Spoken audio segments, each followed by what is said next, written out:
अस्सलाम वालेकुम, सुबह खैर। कैसे आप सब लोग? ठीक ठाक है, मज़े में हैं? अच्छा जनाब, ठीक ठाक रहना, हेल्दी रहना बड़ा ज़रूरी है।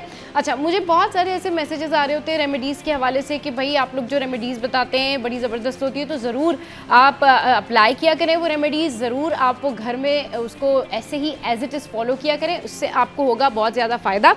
अच्छा जी, अब आज मैं आपके साथ में जो एक टॉपिक शेयर करने जा रही हूँ, या स्मॉल रेमेडी या कहना चाहिए डिस्कशन करने जा रही हूँ, वो है स्ट्रेस से रिलेटेड। बहुत सारे लोगों को स्ट्रेस होता है और स्ट्रेस की वजह से उनको बहुत ज़्यादा प्रॉब्लम होती है। उनके दिल की धड़कन तेज़ होती है, उनका बीपी हाई हो जाता है और वो ये सोच रहे होते हैं कि बस पता नहीं अभी ये चीज़ें ठीक होंगी या नहीं होंगी। तो उसके लिए एक आसान हल ये है कि जब भी आपको फ़ील हो कि आप स्ट्रेस में हैं, जब भी आपको फ़ील हो कि आपको घबराहट है, तो सबसे पहले तो ज़ाहिर है हर कोई दुआएं पढ़ता है, अल्लाह को याद करता है, लेकिन आपने लंबे सांस लेने हैं। तो जब आप लंबी सांस लेते हैं, एक्सेल इनहेल करते हैं और 1 मिनट तक आप ये रेमेडी करेंगे, तो उससे आपको बहुत फ़र्क पड़ेगा। आपको लगेगा कि आप स्ट्रेस से जो है वो बाहर आ रहे हैं, आपको लगेगा कि आप बेहतर फ़ील कर रहे हैं, यानी आपके जहन में जितनी भी ऐसी एंजाइटी है, जितनी भी ऐसी प्रॉब्लम है, वो दूर हो जाएगी। तो आप रिलैक्स फ़ील करेंगे। और जिन लोगों को पैल्पिटेशन होता है, यानी दिल की धड़कन तेज़ होती है, और ये कमज़ोरी की वजह से भी होती है और इसके बहुत सारे और भी कॉजेज़ होते हैं, तो वो लोग फ़ौरी तौर पर ये कर सकते हैं कि 2 कुशन्स या पिलो लेके पीछे टेक लगा सकते हैं, और जब तक उनके दिल की धड़कन नहीं थम जाती, तो फिर वो यानी ऐसे नहीं हो जाती कि वो नॉर्मल नहीं हो जाती, पानी वगैरह पिएं, तो फिर तब तक वो कुशन ज़रूर लगाएं। और अगर आपको लगता है कि नहीं बहुत ज़्यादा हो रही है, तो जाके डॉक्टर को दिखाएं। लेकिन अगर आपको लगता है कि नॉर्मल थोड़ी सी दिल की धड़कन आपकी तेज़ हो रही है, पैल्पिटेशन हो रही है, तो आप ये रेमेडी कर सकते हैं। अच्छा जी, ख़बरें क्या कुछ हैं? ख़बरें जो हैं वो कुछ इस तरीके से हैं कि रूस में global fishery forum and seafood expo 2026 का जो आगाज़ है वो 16 सितंबर से होगा। That's great news. तो जितने भी लोग इस हवाले से शौक़ रखते हैं उनके लिए तो बड़ी अच्छी खबर है। ट्रेड डेवलपमेंट अथॉरिटी ने बरामद कुनंदगान को बैनुल-अक़वामी ख़रीदारों से कारोबारी रवाबित बढ़ाने की दावत दे दी। Trade development authority of Pakistan ने रूस में global fishery forum and seafood expo 2026 में शिरकत के लिए दरखास्तें तलब कर लीं।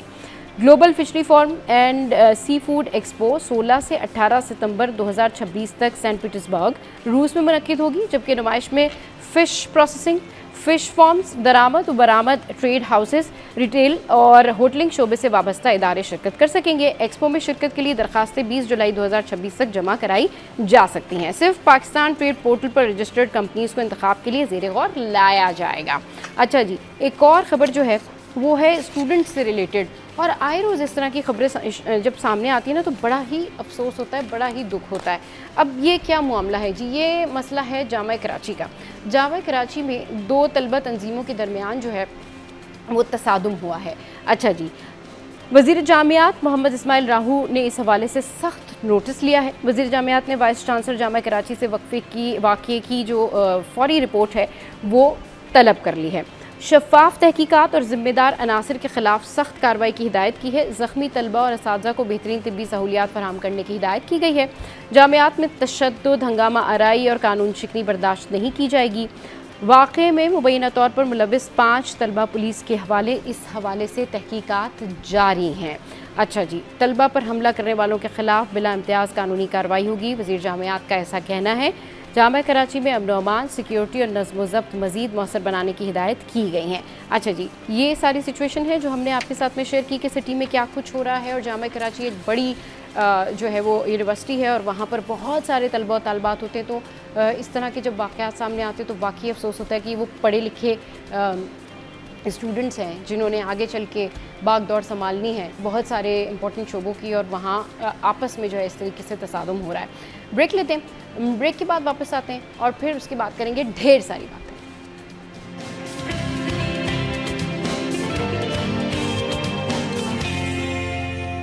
Welcome back. तो भाई अब कुछ बात कर लेते हैं हम फेशियल से रिलेटेड, मेकअप से रिलेटेड, और जिस तरीके से आजकल ट्रेंड है कि लोग एस्थेटिक्स क्लिनिक का बड़ा रुख करते हैं और बहुत ज़्यादा एस्थेटिक क्लिनिक्स पे जाते हैं और बहुत सारे पैसे भी खर्च करते हैं। वहीं जो हमारे पार्लर्स हैं, जो सलून्स हैं, उनमें भी बहुत ज़्यादा काम हो रहा है और बहुत अच्छा काम हो रहा है। अब फेशियल्स जो हैं वो कब कराने चाहिए? एस्थेटिक क्लिनिक अगर लोग जा रहे हैं ट्रीटमेंट के साथ साथ क्या फेशियल्स भी लेने चाहिए? और जो लोग सिर्फ फेशियल देते हैं, पॉलर जाते हैं, मुख्तलिफ किस्म के फेशियल होते हैं, वाइटनिंग फेशियल है, हर्बल फेशियल है, क्लिनजिंग है, फिर बहुत सारे डर्मा से रिलेटेड इस तरह के फेशियल्स होते हैं कि आपकी स्किन बहुत अच्छी हो जाती है, लेकिन इसका रुझान कम क्यों है? या फिर लोग इसको भी साथ साथ कैरी करते हैं? इस पर बात करने के लिए हमारे साथ हुमा वकार मेकअप आर्टिस्ट मौजूद है, उनको शो में वेलकम करते हैं। अस्सलाम वालेकुम हुमा, कैसी हैं आप? ठीक है, गुड मॉर्निंग। वालेकुम अस्सलाम सदर, गुड मॉर्निंग। आप सबको भी बहुत बहुत आपकी मॉर्निंग मुबारक हो। और सॉरी, हाँ, जुमा मुबारक हो। बिल्कुल सही सही, जुमा बिल्कुल। मुबारक हो। हाँ हाँ, तो बिल्कुल। कैसी हैं आप सदर? मैं बिल्कुल ठीक हूँ। आप बताइए कि क्या कुछ हो रहा है मेकअप में आजकल? फेशियल का बड़ा ट्रेंड है, और कौन कौन से फेशियल्स जो हैं वो इन हैं इस मौसम में स्पेशली? आप लोग क्या रिकमेंड करते हैं ख़वातीन को कि उनको कौन से फेशियल्स कराने चाहिए? सदर, सबसे पहले तो बात यह है कि जो फेशियल है वो बहुत ज़रूरी है, क्योंकि आपकी स्किन की क्लेंजिंग उतनी ही ज़रूरी है जितना मेकअप ज़रूरी है, या जितनी आपकी ड्रेसिंग अच्छी होनी चाहिए वो। हम्म। तो सबसे पहले तो हमने ये देखना है कि हमारी जो स्किन का प्रॉब्लम है वो क्या है, हाँ। और उस प्रॉब्लम के अकॉर्डिंग हमने फेशियल लेना है। हम्म। और इससे भी ज़्यादा इम्पोर्टेंट बात क्या है कि जब ख़वातीन हमारे पास आती हैं तो वो ये चाहती हैं कि एक ही फेशियल में, एक ही सेटिंग में उनका वो प्रॉब्लम जो सालों से चल रहा है वो सॉल्व हाँ। हो जाए। अच्छा, सही जा रही है? ये तो ठीक है, पॉसिबल नहीं है लाइक ना? अगर कोई हाँ हुआ। पिगमेंटेशन है, एक्नी है, व्हाटएवर, कोई भी आपके जो प्रॉब्लम है वो एक हाँ सेटिंग में, तो ऐसा नहीं हो सकता। हाँ जब आपका कोई भी मर्ज है वो इतना पुराना है तो वो ऑफ कोर्स उसको ठीक होने में टाइम लगेगा। हाँ, तो सही। ये चीज़ उनके ज़हन में होनी चाहिए कि सिर्फ जस्ट वन फेशियल से आपका जो कोई प्रॉब्लम है वो सॉल्व नहीं सकता। हाँ, अगर आपके लाइक जैसे स्किन की टू टोन है, हेयरी स्किन है, फेशियल हेयर है, और अगर इसके अलावा कोई प्रॉब्लम नहीं है, तो वो ये जब आप एक वाइटनिंग फेशियल लेते हैं तो ऑफ कोर्स उससे पॉजिटिव इफेक्ट ज़रूर आता है। सही, बिल्कुल सही कह रही हैं कि वो पॉजिटिव इफेक्ट ज़रूर आता है। ये बताइए कि कौन कौन से फेशियल लेने हैं हुमा? अभी इस सीज़न में आप लोग क्या रिकमेंड करते हैं कि ख़वातीन को कि आपने ये फेशियल करवाने? हर्बल फेशियल है, वाइटनिंग फेशियल है, इसके अलावा डर्मा से रिलेटेड स्किन को देखते हुए बहुत सारे ऐसे फेशियल्स हैं जो कि पॉलर में लोग सजेस्ट करते हैं, पूरे पूरे मेन्यू कार्ड बने हुए होते हैं, और ख़वातीन कन्फ्यूज़ हो जाती हैं कि भाई कौन सा वाला फेशियल करवाना है। उसके साथ आप लोगों के पैकेजेस भी होते हैं, तो इस हवाले से बताइए, ख़वातीन को गाइड कीजिए कि जो लोग एस्थेटिक क्लिनिक्स का रुख करते हैं क्या वो उसको इसके साथ कैरी कर सकते हैं? जो नहीं जानते हैं उनको रेगुलर फेशियल कब लेने चाहिए, कितने टाइम में लेने चाहिए, कौन से फेशियल लेने चाहिए अकॉर्डिंग टू स्किन टाइप? जी हाँ, जो ख़वातीन 25 क्रॉस कर लेती हैं, हाँ। उनको वंस अ मंथ एक जो है वो लाइक फेशियल जो है वो उनके लिए मस्ट है। हाँ। और जहाँ तक बात है हर्बल फेशियल्स की, तो हर्बल फेशियल मैं रिकमेंड करूँगी बिलो 25, क्योंकि हर्बल फेशियल का बहुत ज़्यादा जो इफेक्ट है हाँ। वो इंटेंस इफेक्ट नहीं होता। और जो आपकी स्किन बेबी स्किन है लाइक 18, 15, 16 में, तो हाँ। उसके लिए हर्बल जो है वो बेहतर रहता है। लेकिन जब आप 25 क्रॉस कर जाते हैं और कोई प्रॉब्लमेटिक आपकी स्किन आ जाती है, तो उसके लिए आपको प्रॉपर फेशियल जो कंपनीज होती है वाइटनिंग के लिए या पिगमेंटेशन के लिए, पीलिंग के लिए, डिफरेंट फेशियल होते हैं, फिर उनको उन्हीं फेशियल्स पे जाना चाहिए। उनके ऊपर हर्बल फेशियल जो है वो काम नहीं करता।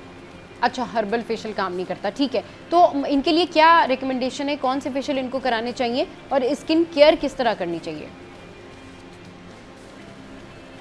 स्किन केयर देखिए, सुबह के टाइम क्लिनजिंग, रात को सोते हुए क्लिनजिंग, टोनर का इस्तेमाल, ये चीजें तो आपको पता है रूटीन में मस्ट है। हम्म।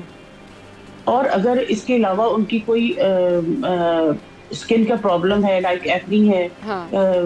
पिगमेंटेशन है, ब्राउन स्पॉट्स हैं, डार्क स्पॉट्स हैं, जो भी उनकी प्रॉब्लम है, हाँ। उसके अकॉर्डिंग जो उनके सीरम्स हैं, और उसके अकॉर्डिंग जो उनका क्लेंजर है, फेस वॉश है, वो चीज़ें उनको ज़रूर साथ कैरी करनी चाहिए। और इसके साथ साथ जो और इम्पोर्टेंट बात है वो ये है कि जो आपकी डाइट है जी। वो भी बहुत ज़्यादा मैटर करती होती है आपकी स्किन के ऊपर। स्पेशली आपकी फेस की जो स्किन है वो आपकी डायरेक्ट अफेक्ट होती है आपके स्टमक से। अगर ठीक। आपका स्टमक हीटअप है हम्म। और आप वाटर इनटेक नहीं कर रहे या आपका जंक फूड्स ले रहे हैं, हाँ। तो ऑफ कोर्स आपकी स्किन जो है वो एक्ने प्रोड्यूस करेगी, ओपन पोर्स में रहेगी, और मतलब कि डल स्किन जो है ना वो आपकी दिखेगी। तो इन सब के लिए जहां हम आउटर अपनी केयर करते हैं, उसके साथ साथ आपकी इनर जो है वो भी बहुत ज्यादा मैटर करता है।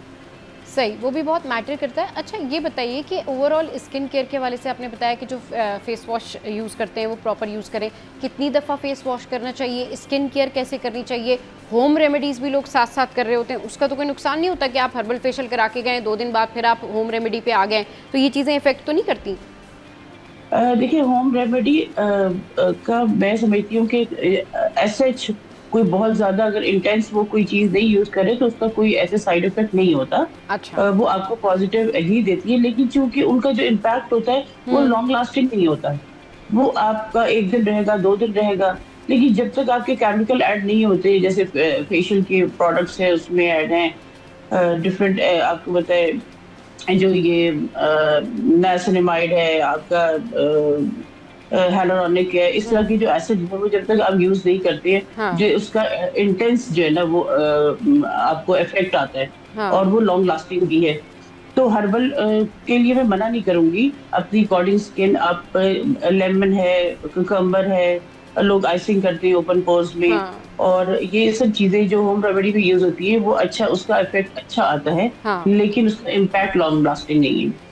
तो सही। उसके लिए हमें ऑफ कोर्स जो फेशियल प्रोडक्ट्स हैं वो हमें यूज करनी जो है ना वो पड़ जाती है। अच्छा उमा ये बताइए स्किन वाइटनिंग के लिए यानी रंगत बेहतर करने के लिए और खूबसूरत कहना चाहिए ना कि जिसको कि आपकी स्किन खूबसूरत लगे, ग्लो करे, उसके लिए कौन सा फेशियल होता है?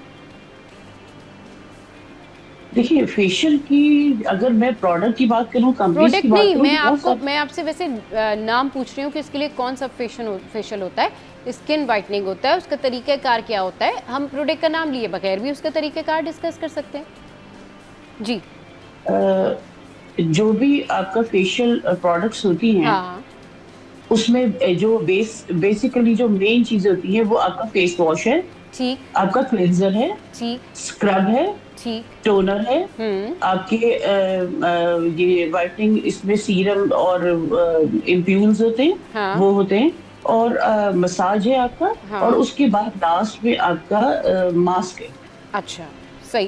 ठीक है, मास्क ठीक। के लिए बाकी चीजें तो जो है, मास्क के लिए मैं ये कहूंगी कि आप उसको कम से कम 15 to 20 मिनट्स मास्क को जरूर अप्लाई क्या करें। ठीक। वो आपके जितना पीछे प्रोडक्ट ने काम किया होता है उसको लॉक करता है आपकी स्किन में। ठीक। यानी तो आप ये कह रही हैं कि स्किन वाइटनिंग के लिए ये जो प्रोडक्ट्स आपने बताई हैं इनका मास्क बना के 15 मिनट तक अगर लगाएंगे तो डेफिनेटली, जैसे क्लिंजर है, स्क्रब है, अब जो जिस ब्रांड का स्क्रब यूज़ करता है वो स्क्रब यूज़ कर ले, क्लिंजर यूज़ करता है क्लिंजर यूज़ कर ले, लेकिन ये प्रोडक्ट्स मिला के 15 से 20 मिनट मास्क के तौर पे लगानी है और ये स्किन वाइटनिंग के लिए बेहतर है, राइट? ये प्रोडक्ट मिला के नहीं लगानी। हाँ हाँ, मतलब अलग अलग प्रोसेस करके। जी जी जी जी, जी जी, बिल्कुल। हाँ। जो एक फेशियल किट है उसके अंदर ये सब चीजें मौजूद होती हैं। सही। हर फेशियल किट उसमें आपको वो बताते हैं कि ये वाइटनिंग के लिए है, हाँ। ये आपका एक्ने के लिए है, हाँ। ये आपकी पिगमेंटेशन के लिए है। तो हर फेशियल किट में जनरली ये सारी प्रोडक्ट्स मौजूद होती हैं जिनका मैंने नाम लिया है। वो क्लेंजर आपका है, वो 2 मिनट्स आप अप्लाई करते हैं सर्कल फॉर्म में, और उसको आप वाइप करते हैं। उसके बाद आप अपना जो क्लेंजर है वो लगाते हैं। उसके बाद आपका टोनर आ जाता है, उसके बाद आपका जो स्क्रब है वो आ जाता है। स्क्रब को भी हमेशा आप जब भी अप्लाई करें सर्कल फॉर्म में अप्लाई करें और उसको डाइल्यूट कर लें थोड़ा सा, ताकि वो उसके जो ग्रेनिंग है वो हार्ड आपके फेस पे ना लगे। उसको हमेशा आप सर्कल फॉर्म में ही करेंगे। और उसके बाद एक दफा टोनिंग दोबारा होगी। हाँ। उसके बाद आपका जो नेक्स्ट है वो आ जाता है मसाज। मसाज में आपके सबसे ज्यादा इम्पोर्टेंट चीज ये है कि अगर आपकी एक्नी प्रॉब्लम है, आपका ऑयली स्किन है, आपके ओपन पोर्स हैं, तो उसमें मसाज के में प्रेशर नहीं दिया जाता। हाँ। और बहुत ज्यादा उसको आप स्किन को रब नहीं करते कि वो हीटअप हो। बहुत ज़्यादा मसाज के स्टेप्स जो है वो डीप नहीं किए जाते, हुँ, ताकि आपकी स्किन जो है वो पोर्स को ओपन ना करे दोबारा से, जो सब क्लोज किए हैं। हुँ। और बाकी जो स्किन है जिसमें ड्राई स्किन है या एजिंग स्किन है, जी, जी। उसमें आपका मसाज अच्छा होगा, लिफ्टिंग मसाज होगा। जो एजिंग स्किन है उसमें लिफ्टिंग होगा। और मसाज करने के बाद आप जो मास्क अप्लाई करते हैं, जो उसी किट में मौजूद होता है, उसको अप्लाई करके आप 20 मिनट्स का टाइम दें उसको, ताकि जो भी पीछे फेशियल की आपकी स्टेप्स हुए हैं, वो हाँ, उसके उसमें आपकी स्किन में उसका जो इम्पैक्ट है वो लॉक कर दें। अच्छा, सही, ठीक। अच्छा, जी। अब ये बताइए कि स्किन वाइटनिंग के लिए फेशियल्स कौन से होते हैं? मैं प्रोडक्ट का नाम ले लूँ? स्किन वाइटनिंग फेशियल है, फेशियल का नाम ले लीजिए ना, स्किन वाइटनिंग फेशियल है या फिर उसके अंदर बहुत सारे ऐसे फेशियल होते हैं जिसमें डिफरेंट प्रोडक्ट्स डल रही होती हैं। आप लोग क्या सजेस्ट करते हैं अगर कोई आपके पास आके कहता है कि जी 10 हो रहा है मेरा कलर, तो मैंने फेशियल करवाना है, तो आप लोग उसको कौन से फेशियल सजेस्ट करते हैं, मैं ये पूछ रही हूँ? जी, टैनिंग के लिए आपका व्हाइटनिंग ही होगा, हाँ, लेकिन एक टैनिंग होती है जो आपकी नॉर्मल टैनिंग होती है। उसकी वजह से आपका स्किन जो है कलर टोन डल होता है। हाँ, एक टैनिंग होती है आपकी पिगमेंटेशन को, आपकी स्किन पे जो पिगमेंटेशन होती है, हुँ। वो आप उसकी वजह से आपका कलर डल हो रहा होता है। कुछ ख़वातीन तो ये करती हैं कि वो कहती हैं कि जी हमें अपना स्किन वाइटनिंग करनी है, हमें अपनी रंगत गोरी करनी है, तो आप लोग उनको फेशियल के सेशंस देते हैं कि ठीक है हमारे पास ये स्किन वाइटनिंग है, हमारे पास हर्बल फेशियल है, हमारे पास जो है वो डीप क्लिनजर वाला फेशियल है, हमारे पास जो है ऑक्सीजनेटेड फेशियल है, हम ये कैटेगरीज़ हैं और ये फेशियल्स हैं। तो आपने इनकी एक सिटिंग लेनी है, आपने इनकी 2 सिटिंग लेनी है, आपने 15 दिन में आना है, 22 डेज़ में आना है, आपने वाइटनिंग फेशियल कराना है तो आप वाइटनिंग वाला फेशियल करवा लें, आपने अगर डीप क्लिनजिंग करवानी है तो आप ये वाला फेशियल करा लें, और टैनिंग के लिए जो है वो कौन सा फेशियल है ये बता दीजिएगा। टैनिंग के लिए आपका जो भी प्रोडक्ट यूज होगा वो व्हाइटनिंग में ही यूज होगा। ठीक, अगर अनटिल अनलेस के उनके फेस पे टैनिंग के अलावा कोई और प्रॉब्लम नहीं है, ठीक, तो जो भी उसकी प्रोडक्ट यूज होगी वो आपके व्हाइटनिंग की ही यूज होगी। आपका स्क्रब, क्लिंजर, ये सब आपको व्हाइटनिंग इफेक्ट ही देगा। जी। और इसके साथ हम एक पॉलिशर जो है वो जरूर यूज करेंगे। पॉलिशर आपकी स्किन फेस की टोन्स को बैलेंस करता है, अगर आपकी स्किन जो है उस पे फेशियल हेयर्स मौजूद हैं। सही, स्किन पॉलिश ट्रीटमेंट जो है वो भी बड़ा ज़बरदस्त जी, फेशियल है। Skin thank you polish very much वो, हुमा। जी हाँ। जी, जी, जी, जी, जी। बिल्कुल। Thank you very much for your precious time. और जिस तरह से स्किन केयर है और उसमें जितने फेशियल्स हैं, तो जब आप जाते हैं सैलून में तो ज़रूर पूछें अपनी स्किन टाइप, उन्हें बताएं, फिर वो आपको सजेस्ट करेंगे कि आप स्किन पॉलिश कराएं, फिर वो आपको सजेस्ट करेंगे कि आपने जो है वो खाली क्लिनजिंग करानी है या फिर आपने स्किन वाइटनिंग कराना है, हर्बल फेशियल की तरफ जाना है, तो हाइड्रा फेशियल की तरफ जाना है। ये सारे फेशियल्स होते हैं, बल्कि इससे भी ज़्यादा तादाद में जो है फेशियल्स होते हैं जो लोगों को गाइड कर रहे होते हैं लोग कि आप अपनी स्किन टाइप दिखा के, चेक करा के, तो फिर उनको जो एक्सपर्ट्स वहाँ मौजूद होती हैं उनको दिखा के फेशियल करवा सकते हैं।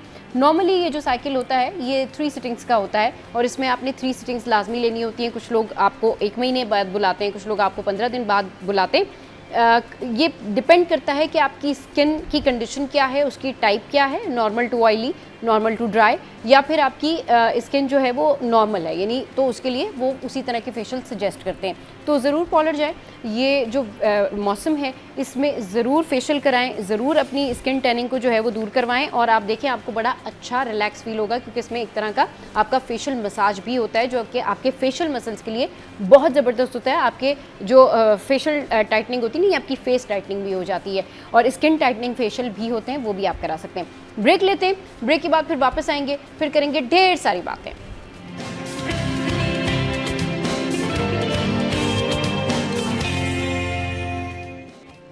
Welcome back. अब कुछ बात कर लेते हैं कि हमारे यहाँ बच्चों पर तशद्दुद और उनसे ज़्यादती के वाक़यात बढ़ते जा रहे हैं। अगर पिछले 5 साल के स्टैट्स पर नज़र दौड़ाएँ तो हैरान कुन बात यह है कि ये वाक़यात में कमी नहीं आ रही है। और अगर सिर्फ 2026 के हम स्टैट्स की बात कर लें, जनवरी से लेकर अप्रैल तक, तो सिर्फ कराची में जो है वो 10 ऐसे केसेस रिपोर्ट हुए हैं जिनमें जो नाबालिग बच्चे हैं उनके साथ ज़्यादती और हिरासानी के वाक़यात हुए हैं। और 7 जुलाई को जो एक वाक़या हुआ उसने तो दिल ही दहला दिए हैं कि एक बच्चे की बोरीबंद लाश मिली।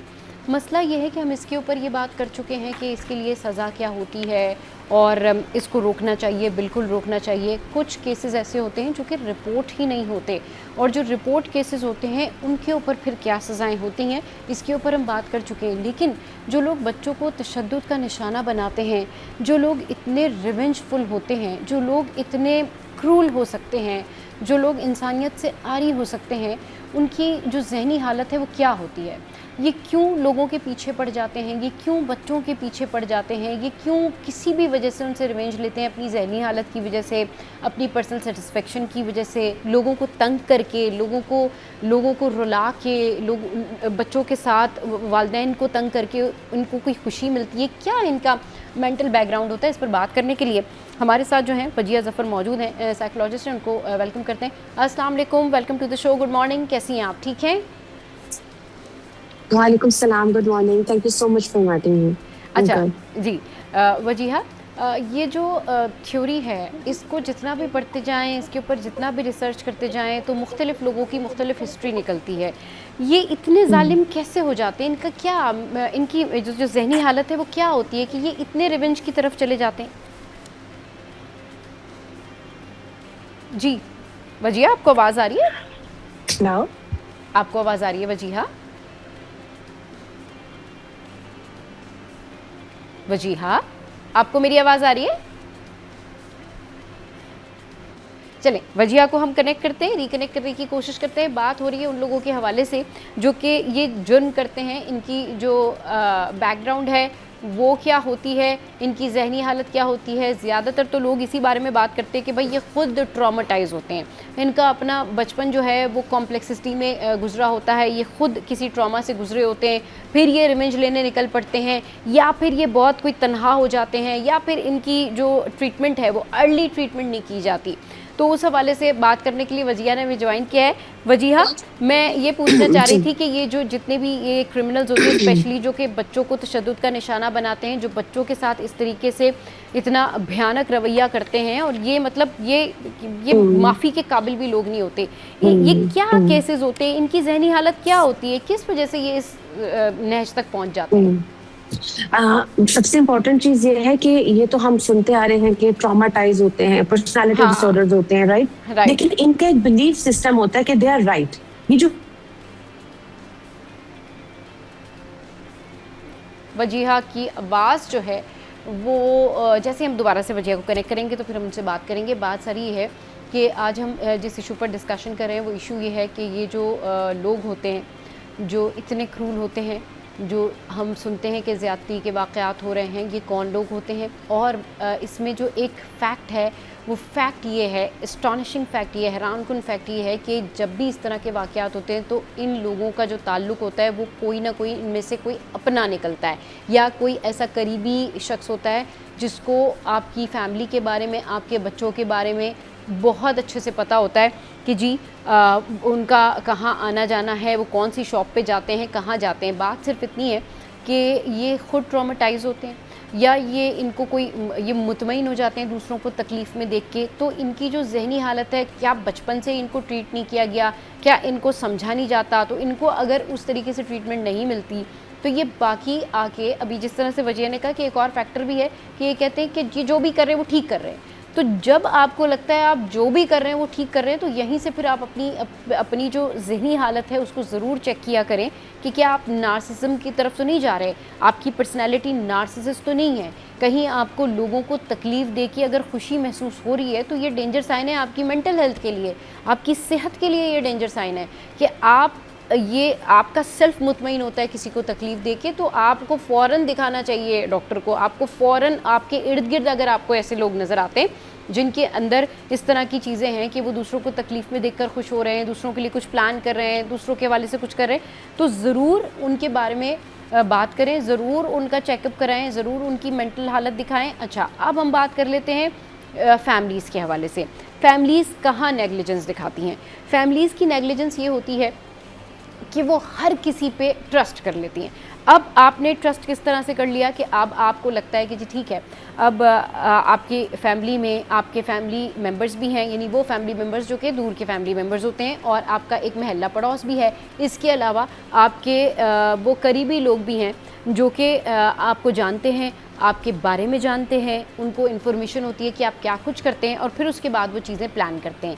अब ये कोई जज नहीं कर पाता कि कौन ट्रॉमेटाइज्ड है, कौन आपसे रिवेंज लेना चाहता है, कौन आपका अपना है, कौन पराया है, लेकिन इनकी जहनी हालतों से, इनके साइन एंड सिम्टम्स से ही आप पहचान सकते हैं कि ये लोग शायद डेंजरस होते हैं। तो वजिया ने हमें दोबारा ज्वाइन किया है। वजिया, आप बताइएगा, कंटिन्यू कीजिएगा अपनी डिस्कशन, जिस तरह से आप कह रही थी कि ये कहते हैं कि जी वी आर राइट, ये जो कर रहे हैं वो ठीक कर रहे हैं। जी वजिया। हाँ, मैं ये बात कर रही थी कि जो बिलीफ सिस्टम होता है ये इंसान को बहुत सारे ऐसे स्टेप्स लेने पे मजबूर कर देता है, क्योंकि उसको वो अकाउंटेबिलिटी नहीं ले रहा होता, और ये नहीं बता रहा होता कि मैं कहाँ पे गलत हूँ, मुझे कहाँ पे बेहतर होना है। ऐसे लोग अपने ट्रीटमेंट्स पे काम नहीं करते, ऐसे लोग अपनी हिसाब पे काम नहीं करते, और ये एक सवेयर बिहेवियर है ना। तो ये जो आपने बात की, ये जो केसेस रिपोर्ट हो रही है सेवेरिटी के हैं, इससे बहुत severe like high functional disorders जिनको होते हैं, पर्सनालिटी डिसऑर्डर्स होते हैं, और ये ट्रॉमा की इनकी बहुत स्ट्रॉन्ग हिस्ट्री होती है। लाइक हम देखते हैं जैसे हम बच्चे देख रहे हैं स्ट्रीट बेगर्स, इनकी कुछ बच्चों की ऐसी तरबियत हो रही होती है, सवेयर किस्म का इनका चाइल्ड अब्यूज खुद भी हुआ होता है। तो इनके लिए वो रिवेंज, जैसे आपने बात करी थी, वो रिवेंज लेना इनको लगता है कि इनका राइट है, मतलब वो उनका सर्वाइवल मैकेनिज्म बन जाता है, इसमें they feel good about it. कुछ क्लाइंट्स ऐसे भी हैं जब हम हिस्ट्री लेते हैं जिनके जो अब्यूज करते हैं, अब्यूजर्स के साथ भी हमारी एक दो इंटरव्यूज हुए हैं, तो they feel good about it कि हमें कंट्रोल मिला है, हमने लाइफ में कुछ अचीव किया है। वो जो उनकी लाइफ में एक पेन रहता है, उस पेन को वो दूसरे को देके वो बिलीफ सिस्टम होता है कि हमें खुशी महसूस होती है। अब ये चीज जो पर्सनालिटी डिसऑर्डर्स की हम बात करते हैं, ये लाइफ में ट्रॉमा की वजह से भी बन जाते हैं। ये अडल्टहुड में जो उनके सिम्टम्स आना शुरू हो जाते हैं, हम देखते हैं कि वो बच्चे जो टेंट्स में रह रहे हैं या इस तरह के एनवायरनमेंट में रह रहे हैं, या जरूरी नहीं है कि ये एनवायरनमेंट हो, बट सेवेरिटी में ये भी हिस्ट्री होती है। तो इस तरह के क्रिमिनल माइंड जो हैं वो बहुत कम होते हैं कि नॉर्मल एनवायरनमेंट में बने, अनटिल कि उनको बायोलॉजिकली या न्यूरोलॉजिकली कोई डिसऑर्डर्स हो, राइट, या उनके हार्मोनल इश्यूज हो। लेकिन एनवायरनमेंट बहुत बड़ा रोल प्ले करता है इस तरह के मास्टर माइंड को बिल्ड करने में। और एक और चीज मैं ऐड करना चाहूंगी कि हम ये कहते हैं कि ये जो लोग, इस तरह के जो लोग हैं, उनका तो इमोशनल लेवल होता ही नहीं है, तो मैं इस चीज को हाईलाइट करूंगी कि इनका जो IQ लेवल होता है वो बहुत हाई होता है, और ये सच ट्रू, इनकी एम्पैथी नहीं होती है। और ये सारा बिल्कुल, और ये बड़ा नेगेटिवली यूज कर रहे होते हैं उसको, और ये सारी हाँ बिल्कुल, उसको उस इंफॉर्मेशन को मैनिपुलेट करना, उस एनर्जी को नेगेटिव यूज करना, ये इसके मास्टर्स होते हैं। और आई डोंट नो कि जब ये अप्लाई कर रहे होते हैं ये चीज़ें, तो लोग उसको समझ पाते हैं या नहीं समझ पाते, लोग अवेयर होते हैं या नहीं होते, क्योंकि ये स्लो ग्रेजुअली करके आखिर में खुद बहुत ख़तरनाक हो जाते हैं, और ये विक्टिम तलाश करते हैं, ये अपनी खुशी के लिए विक्टिम तलाश करते हैं। एग्जैक्टली। और मैं यहाँ ऐड करना चाहूंगी कि आपने कहा ना कि ग्रेजुअली जैसे इनके अंदर ये पेन डेवलप करता है, ये बिहेवियर, लेकिन मैं एक और चीज भी ऐड करूंगी कि ये अपना प्लान भी ग्रेजुअली डेवलप करते हैं। ये देखते हैं मुझे मेरा विक्टिम कौन है। एक तो होता है ना कि एक होता है कि आपकी इम्पल्स हुई, आपने वो एक्शन कर दिया, ये बिहेवियर होता है, और दूसरा बिहेवियर ये होता है कि आप स्लोली प्लान करते हैं, ये टारगेट करना है, इसको इस तरह से लेके वो फिर पूरी जो प्लानिंग होती है वो वॉच कर रहे होते हैं उस पर्सन को या उस बच्चे को या सिस्टम जिसको वो कंसिडर करते हैं। तो ये चीज, मैं एक तो इनका माइंड ही होता है, दूसरा मैं लोगों को भी कहूंगी, to be very honest, audience को कहना चाहूंगी कि आप प्लीज अपने बच्चों को, इवन कि आपके घर में चाचू ताए जो भी बच्चे रिश्ते हैं, जब बच्चे जवान होना शुरू होते हैं, जब इवन 9 ईयर्स क्रॉस करना शुरू होते हैं, इवन 6 ईयर्स भी, आप बच्चों का डिस्टेंस डेवलप करें, आप बच्चे की बाउंड्री डेवलप करें। बहुत कम एज में बच्चे को बताएं उसके टच वगैरह, और उसको प्लीज वॉचफुल रखें। आई नो पेरेंट्स अपनी मैक्सिमम कोशिश करते हैं, लेकिन अब वो माहौल नहीं है, बच्चे को खेलने के लिए बाहर भेजते, ओपन एनवायरनमेंट में भेजते, आपको बच्चे को most of the time watch करना पड़ता है, और कई दफा बच्चा नहीं बताता, आपको उस बच्चे की बिहेवियर से नोट करना पड़ता है। ये मैं अब्यूज की बात कर रही हूँ। आपको एटलीस्ट बच्चा घर में आके खामोश है, स्कूल नहीं जा रहा, तो पेरेंट्स समझते हैं शायद बहाने कर रहा है, तो आपको ये जो बच्चे के बिहेवियर है उनको भी, मैं पेरेंट्स के लिए मैसेज है कि अपने बच्चे के बिहेवियर्स को नोट करते हैं, क्योंकि हम जिस दौर में रह रहे हैं हमें नहीं पता कि हमारा बच्चा किस चीज से सफर कर रहा है। अपने बच्चे को वोकल बनाएं, उसको बोलना सिखाएं, उसको अपनी आवाज उठाना सिखाएं, ताकि उसको कोई हर्ट करे, कोई उसकी बाउंड्री क्रॉस करे तो वो आके अपने पेरेंट्स को सेफ फील करके बताए। सही, बिल्कुल उसको बताना चाहिए कि आपने बताना है, आपने ये नहीं, आपने हेजिटेट नहीं होना है, क्योंकि कुछ बच्चे ना डर जाते हैं वजिया, और उस वजह से उनको बहुत ज्यादा प्रॉब्लम होती है, वो घर में आके नहीं बता पाते पेरेंट्स को। बिल्कुल, क्योंकि वो सेफ नहीं फील कर रहे, उनको लगता है मैं बताऊंगा मुझे ही मार पड़ जाएगी, मुझे ही डांट पड़ेगी। हाँ सही, बिल्कुल ठीक है। पेरेंट्स यूजुअली ये कहते हैं कि तुमने कैसे ये कह दिया, नहीं बेटा गलत है, इस तरह नहीं कहते। तो ये जो वर्ड है ना बच्चे को जब हम कहते हैं तो बच्चा अपने शेल में चला जाता है और वो अपने साथ होने वाली ज्यादती को नहीं फिगर आउट कर पाता। सही। अच्छा, हम बात करते हैं उन लोगों के हवाले से जो दूसरों को या इन बच्चों को सॉफ्ट टारगेट्स, यानी ये जितने भी इस तरह के विक्टिम्स होते हैं ना, इनका जो क्रिमिनल माइंडसेट होता है वो ये होता है कि ये औरतों को और बच्चों को ढूंढते हैं, यानी ये सॉफ्ट टारगेट ढूंढते हैं जिसके ऊपर ये अपना ये सारा कुछ कर सकें। अच्छा, इनकी कोई साइन एंड सिम्टम ऐसी होती है जिससे अर्ली पता चल जाए कि भाई ये वाला केस है, मतलब इनसे दूर रह सकते हैं, इनके बारे में अगर कोई इनके बारे में बात करे तो किसी को बता सकते हैं कि भाई ये प्रॉब्लम है? बिल्कुल, देखिए अब्यूजर का ना एक तो साइन ये होता है कि वो आपके साथ का जो, अगर वो फैमिली मेंबर है या आपके इर्द गिर्द है, ठीक है, नंबर 1, उसका बिहेवियर कुछ एक्स्ट्रा स्वीट होता है, वो आपके साथ एक्स्ट्रा अटैच होने की कोशिश करता है, आपके बच्चों के साथ बहुत घुलता मिलता है। तो पहला साइन ये होता है कि आप, मैं ये नहीं कह रही कि हर उस इंसान पे शक करें जो स्वीट है, बट आपको आपकी सिक्स्थ सेंस आपको ये कह रही होती है कि इसके साथ कुछ स्ट्रॉन्ग रिश्ता भी नहीं है, ये पर्सन ज्यादा आ जा भी रहा है, वो अच्छा बन रहा है, हमारे काम भी कर रहा है, राइट। तो जो हमें एबनॉर्मल बिहेवियर नहीं लग रहा होता, लेकिन हमें लग रहा होता है कि नॉर्मल भी नहीं है ये, रेगुलर बिहेवियर या वो उस तरह नहीं है जो यूटिव बिहेवियर होते हैं, शुगर कोटेड बिहेवियर जो होता है ना, वो शुगर कोटेड बिहेवियर बहुत ज्यादा होता है, उनका बहुत ख्याल रखेंगे, उनको चीजें ला के देंगे, इसीलिए कहते हैं अब्यूजर को पकड़ना बहुत मुश्किल होता है, क्योंकि वो बहुत हाइड एंड सीक प्ले करता है, राइट। दूसरी चीज है कि वो अपनी बाउंड्री लिमिटेड वे में क्रॉस करता रहेगा। अब्यूजर का वो वहाँ से अपनी लिमिटेड वे में अपनी बाउंड्री क्रॉस करेगा, वो आपको अंदाज़ा नहीं होने देगा कि क्या कुछ हो रहा है, और उसका पैतरा यही होता है कि जब उसको लगता है कि वो पकड़ा जाएगा या किसी को शक होगा तो फिर वो अपनी ट्रिक्स जो है वो चेंज करता रहता है। ये इनकी होती है साइकोलॉजिकली, इनके अंदर ये प्रॉब्लम होती है और ये बहुत शार्प माइंडेड होते हैं। Thank you very much Wajiha for your time. और ऐसे लोगों से आपको ज़रूर बचने की ज़रूरत है। अपने इर्द गिर्द अगर आप देखते हैं कि किसी फैमिली में कहीं किसी पर कोई तशद्दुद होता है, कहीं किसी फैमिली में आप देखते हैं कि किसी बच्चे को, बच्ची को प्रॉब्लम है, या किसी भी शख्स को, औरत को, मर्द को प्रॉब्लम है, तो ज़रूर ऐसी फैमिलीज़ के बारे में बताएं, ज़रूर रिपोर्ट करें ताकि किसी की जान बचाई जा सके। चलिए जी, ब्रेक लेते हैं, हेडलाइंस ब्रेक के बाद वापस आएंगे, फिर करेंगे ढेर सारी बातें।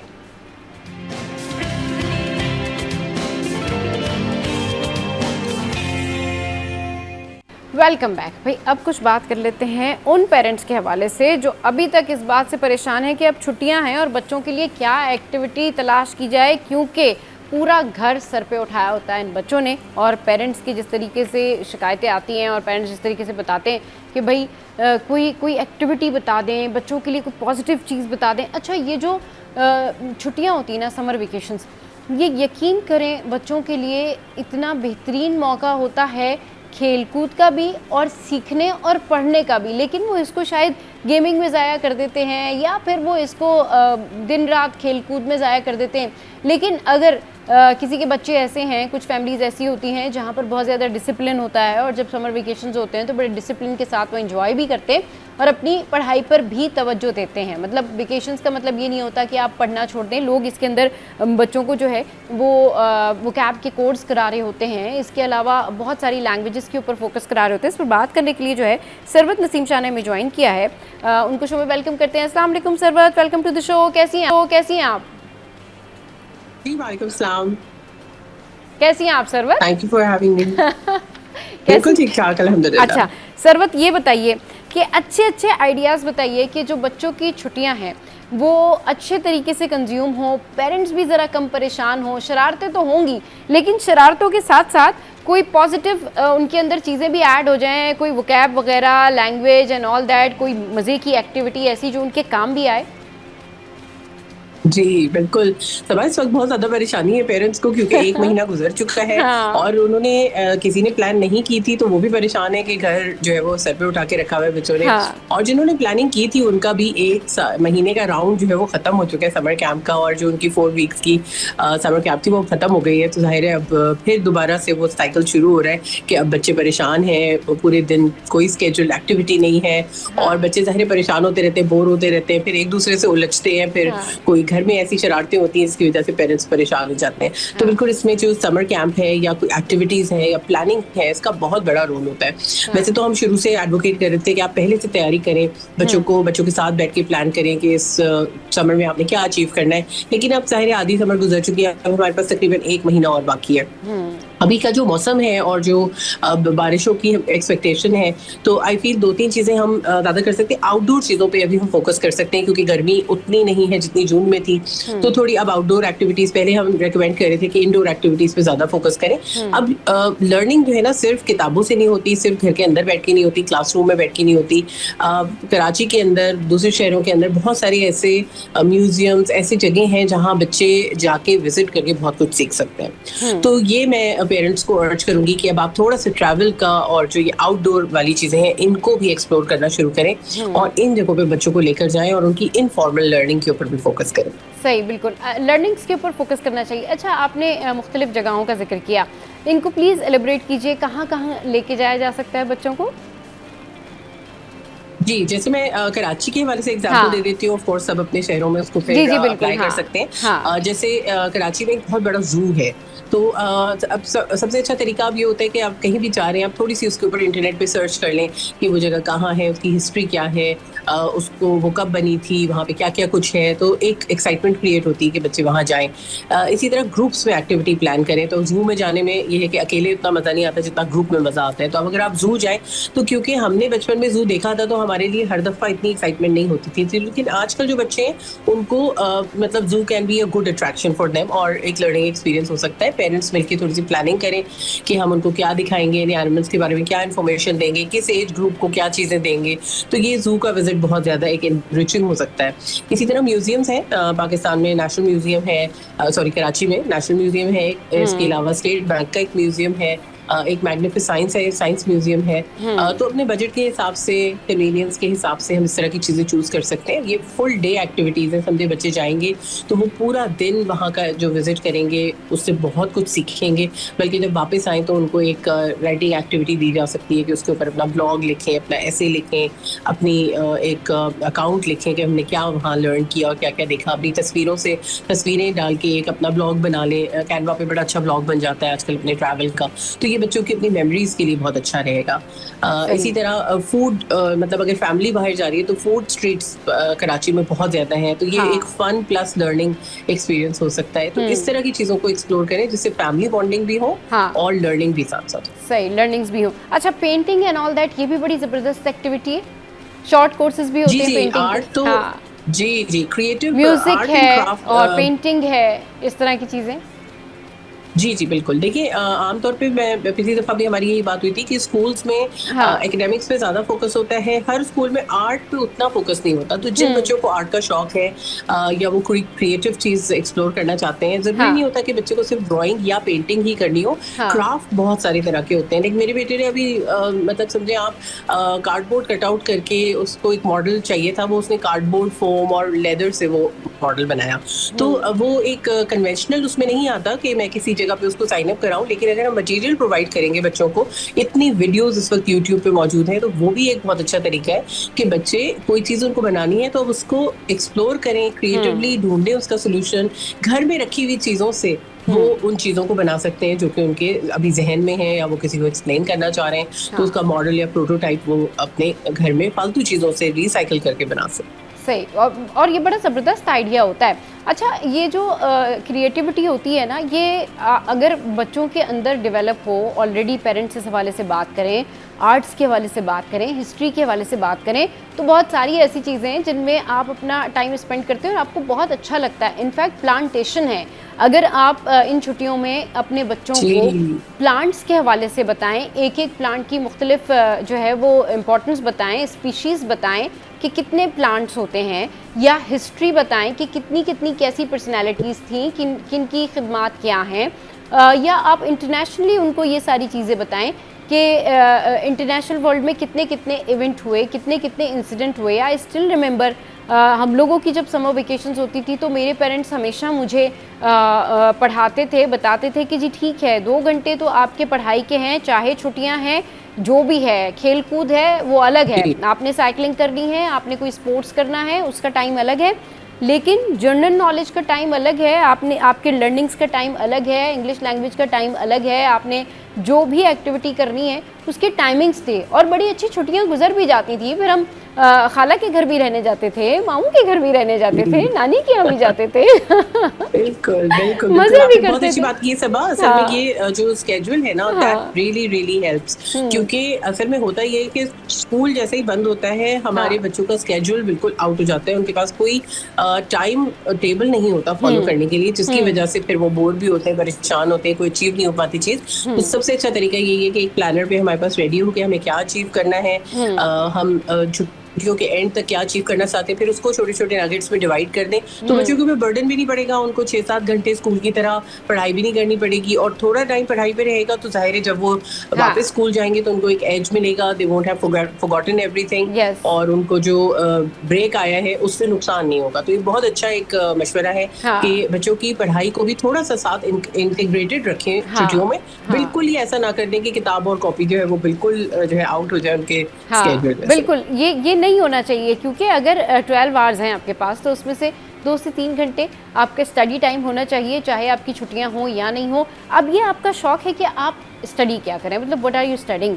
अगर आपको शौक है हिस्ट्री के बारे में पता करने का तो definitely you must read about that. अगर आप न्यूज़पेपर्स पढ़ते हैं तो उसको आप रोजाना ही पढ़ें, उससे आपकी ब्रेन बिल्डिंग भी होती है, उससे आपको पता भी चलता है। हाँ जी, थोड़ी अनकन्वेंशनल चीजें करें जो कि आपको पूरे साल अपने एकेडमिक ईयर में मौका नहीं मिला, बिल्कुल उन चीजों को एक्सप्लोर करें और अपने इंटरेस्ट को एक्सप्लोर करें। हाँ बिल्कुल सही कह रही है कि आप ऐसी चीज़ें करें जो अनकन्वेंशनल हैं, ऐसी चीज़ें करें जो आप करते हैं। लाइक आपने कोई अगर मैगज़ीन पढ़ना शुरू किया तो ऑनलाइन कोई अच्छा मैगज़ीन पढ़ें, ऑनलाइन आप बहुत सारी ऐसी एक्टिविटी कर सकते हैं, ऑनलाइन शॉर्ट कोर्सेज कर सकते हैं। इनफैक्ट बहुत अच्छी ऐसी मूवीज़ हैं जिनसे आप बहुत कुछ सीख सकते हैं। कोई स्पेनिश लैंग्वेज सीखना चाहता है वो सीख सकता है, कोई अगर फ्रेंच लैंग्वेज सीखना चाहता है वो सीख सकता है, आप अरबिक लैंग्वेज सीख सकते हैं। तो अपनी 2 महीनों की छुट्टियों में ना आपने फ़ायदा भरपूर उठाना है। ब्रेक लेते हैं, ब्रेक के बाद वापस आते हैं, फिर सरवत हमारे साथ हैं, उनसे करेंगे ढेर सारी बातें।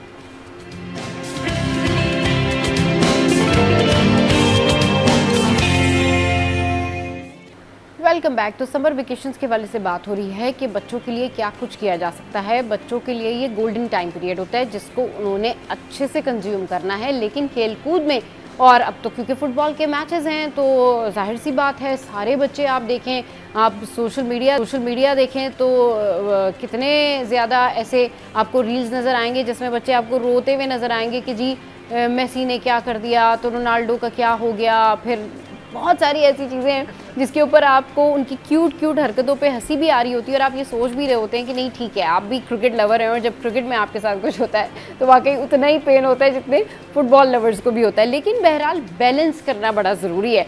सिर्फ और कौन सी ऐसी एक्टिविटीज़ हैं जो बच्चों को कराई जा सकती हैं समर वेकेशंस में? जी बिल्कुल।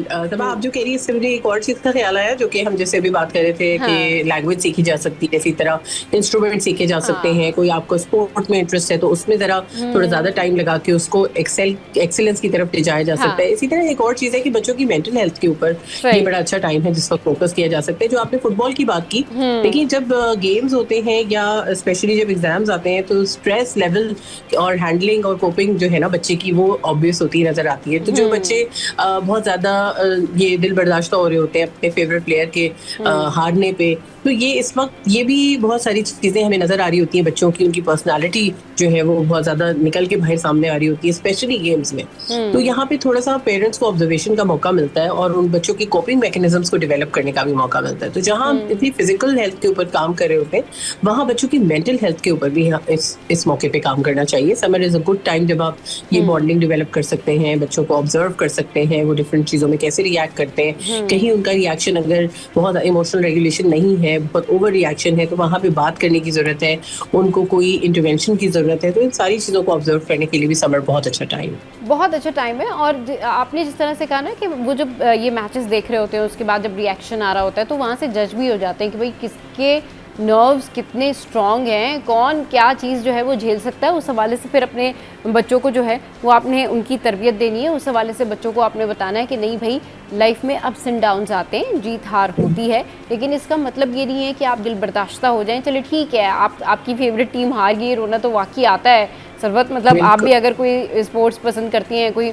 गेम पसंद करती हैं, तो उसमें टेंशन तो होती है कि ये क्या हुआ, हम तो सपोर्ट कर रहे थे, ये तो टीम जो है वो हार गई है। लेकिन उसके बाद डेफिनेटली दोबारा से आप एक हौसले के साथ दोबारा से सपोर्ट करते हैं कि नहीं ठीक है, दोबारा से अपनी टीम को सपोर्ट करते हैं। तो ये है। इसके अलावा स्पोर्ट्स एक्टिविटी है, ट्रैवलिंग की आपने बात की, एंड समहाउ जो बच्चियां हैं, मतलब जो लड़कियां हैं, उनको आप देखिए उनके प्यारे प्यारे से टॉयज़ होते हैं, वो उसके थ्रू बहुत सीख रही होती हैं। किचन सेट हैं, बहुत सारी ऐसी चीज़ें हैं जो टॉयज़ होते हैं, वो भी अब आ गए हैं और वो भी इंफॉर्मेटिव हैं। मतलब उसमें भी बहुत इन्फॉर्मेशन है, वो सीख सकते हैं कि किचन में क्या क्या चीज़ें नेसेसरी हैं। उनको पता चल सकता है कि अगर कोई कार है, मतलब जस्ट लाइक अब होता है ना कि कुछ बच्चे बहुत कार्स के शौकीन होते हैं, तो उसी टॉयज़ में, उसी खेल में वो सीख सकते हैं, उसी खेल में वो जान सकते हैं कि कौन कौन सी कार्स हैं, क्या है, किसकी वैल्यू क्या है। तो ये बड़ा एक अच्छा टाइम होता है पेरेंट्स के लिए भी टू एजुकेट देयर चिल्ड्रन। जी बिल्कुल। बिल्कुल सबा, आपने एक बात की लड़कियों के लिए। अच्छा, मैं ये कहती हूँ लाइफ स्किल है। हाँ। हर बच्चे को थोड़ा बहुत किचन में कुकिंग, अपनी जो इंस्ट्रूमेंट्स हैं, यानी जैसे अपना ब्रेकफास्ट बनाना, हाँ, या अपने लिए मील फिक्स करना, इवन पकी हुई चीजें देकर बच्चे को सैंडविच असेंबल करना सिखा दें, एज अप्रोप्रिएट जो भी चीजें हैं। और जितने बड़े बच्चे, पहले जमाने में स्काउटिंग होती थी, बहुत ज्यादा पॉपुलर होती थी, और उसमें बच्चे बहुत ज्यादा, गर्ल्स गाइड भी होती थी, स्काउट्स भी होते थे, तो उसमें सारी लाइफ स्किल्स, यानी इवन आग जलानी खुद होती थी, खाना पकाना खुद होता था, अपनी चीजें, फिर टीम वर्क सीखते थे, एक को एक चीज आती है, एक को दूसरी चीज आती है, तो उससे एक दूसरे से सीखते थे, एक दूसरे को हेल्प करते थे। तो ये जो सारी लाइफ स्किल्स है ना, ये अब हमें, क्योंकि हम न्यूक्लियर फैमिली में रहते हैं, तो और ये सारी फैसिलिटीज कम हो गई हैं, तो हमें ये सब चीजें घर में बच्चे को देनी है कि तरबियत के साथ, एजुकेशन के साथ, ये जो लाइफ स्किल्स हैं कि बच्चे को अपना, अगर कोई नहीं है या वो कोई ऐसी जगह पे है या उसको भूख लग रही है, तो वो अपना नाश्ता बना सके, हाँ, या अगर उसका बटन टूट गया है तो वो बटन लगा सके। तो ये लड़का लड़की की तफरीक खत्म करके, हाँ, हम इसको एक लाइफ स्किल बच्चे को सिखाएं। हाँ, और अगर उसका इंटरेस्ट नजर आ रहा है तो और इससे आगे भी अगर फैमिलीज इसको, हाँ बिल्कुल, ये इनिशिएट फैमिलीज को करना चाहिए कि अगर वो लाइफ स्किल दोनों को सिखाएं और दोनों ही एग्री हो जाएं उनके बच्चे, लड़का और लड़की, कि हाँ जी ठीक है। वरना यूजुअली तो यही होता है ना, बच्चों में भी बॉर्न चिल्ड्रन जब वो पैदा होते हैं तब से लेके बड़े होने तक उनके जहनों में डाल दिया होता है कि भाई ये बहन के काम है, ये भाई के काम है। तो वहाँ पर फिर तफरीक खुद पैदा हो जाती है ना कि नहीं ये तो बहन करेगी, ये भाई ने करना है ये काम। तो वो वहाँ उस वजह से मैंने कहा कि अगर वो चाहते हैं तो वो बच्चियों को इस तरफ भी ला सकते हैं कि भाई उससे वो सीखें, क्योंकि मेन पर्पस ये है कि एंजॉय, इस छुट्टियों को एंजॉय भी करें और उससे कुछ सीखें भी, क्योंकि आप अपनी पूरी ज़िंदगी में हर लम्हा, हर टाइम कुछ ना कुछ सीख रहे होते हैं। हर चीज़ आपको कुछ सिखाने के लिए आती है अगर आप पॉजिटिव हैं तो। लेकिन अगर आपका माइंड उस तरफ नहीं जा रहा है, या आप सोचते नहीं जी ठीक है पूरा दिन बेकार गुजर गया, पूरा दिन बेकार कैसे गुजर सकता है? अगर आप काम कर रहे हैं, अगर आप छुट्टी में भी घर में हैं, तो आप ये सोचेंगे ना कि आज के गोल्स क्या हैं, आज मैंने क्या करना है, मतलब आज मैंने खुद क्या चीज़ें अचीव करनी है। और अचीवमेंट में ये नहीं होता कि आप कोई बहुत बड़ी चीज़ें अचीव करें, अचीवमेंट ये भी होती है कि अगर आपने प्लान किया है कि आप 1 बजे काम शुरू करेंगे, 5 बजे ख़त्म कर देंगे, तो ये भी एक अचीवमेंट है ना कि मतलब आपने जो सोचा उस दिन का आपने वो अपना शेड्यूल पूरा किया है। तो ये small achievement takes you higher. तो ये बच्चों को समझाना चाहिए कि अगर आप अपना रूटीन मेंटेन करते हैं, स्मॉल चीज़ों के ऊपर फोकस करते हैं, तो ये आपको आगे लेके जाती हैं पॉजिटिव इंटेंशन के साथ।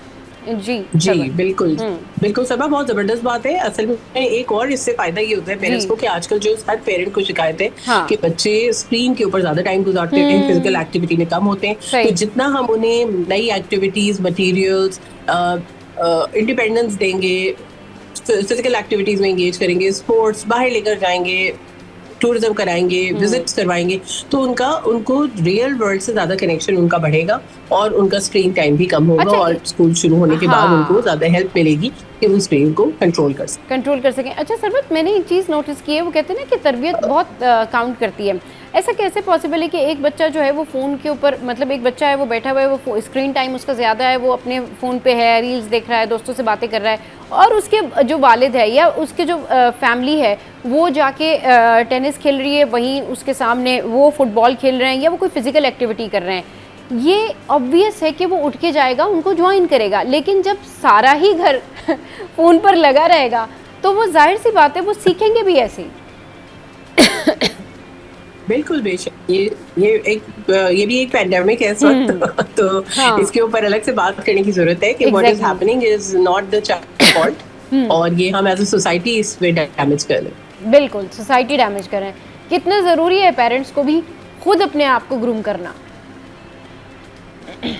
जी, बहुत जरूरी है। देखिए, जो बंदा किसी को कोई चीज सिखा रहा है, समझा रहा है, ये प्लानिंग कर रहा है, थोड़ा सा प्रॉब्लम पेरेंट्स का भी आ गया है कि दोनों पेरेंट्स काम कर रहे हैं। ज़ाहिर है जून जुलाई बच्चों की छुट्टियां होती हैं, पेरेंट्स की छुट्टियां नहीं होती, तो ये इस चीज को भी समझना बहुत जरूरी है। लेकिन प्लानिंग से काफी हेल्प हो सकती है अगर पहले से प्लान हो, बच्चे ऑनबोर्ड हो, वो खुद अपने स्केड्यूल को फॉलो कर रहे हो और प्लानिंग हुई भी हो पहले से। सारी फैमिली जिस तरह से स्कूल के दिनों में प्लानिंग होती है और सारी चीजें अपने टाइम पे हो रही होती हैं, उसी तरह से समर में भी अगर कर लें। लेकिन थोड़ा सा फ्री टाइम भी है समर में रखना चाहिए, टू स्केड्यूल्ड, और इतना ज्यादा प्रेशर ना डाल दें कि बच्चा बिल्कुल उसको पता ही ना लगे कि मेरी छुट्टियां आई थी और वो चली गई। हाँ, ये भी ना हो ना कि इतना प्रेशर हो जाए और वो कि भाई इतना ज़्यादा वो शेड्यूल टफ हो जाए, या इतना ज़्यादा खेल कूद में जो है उनको रिलीफ मिल जाए कि वो कहें जी स्कूल भी जाना था, ये तो हम भूल ही गए। नहीं, स्कूल जाना है, साथ साथ आपने अपनी रूटीन भी फॉलो करनी है। बहुत शुक्रिया सरवत, बहुत ज़बरदस्त जो है वो हमने डिस्कशन की, एंड आई होप कि पेरेंट्स को बहुत सारे आइडियाज़ जो है वो आज चलिए 10 से मिले होंगे कि वो क्या कुछ कर सकते हैं छुट्टियों में, बच्चों को कैसे एंजॉय करा सकते हैं। ब्रेक लेते हैं,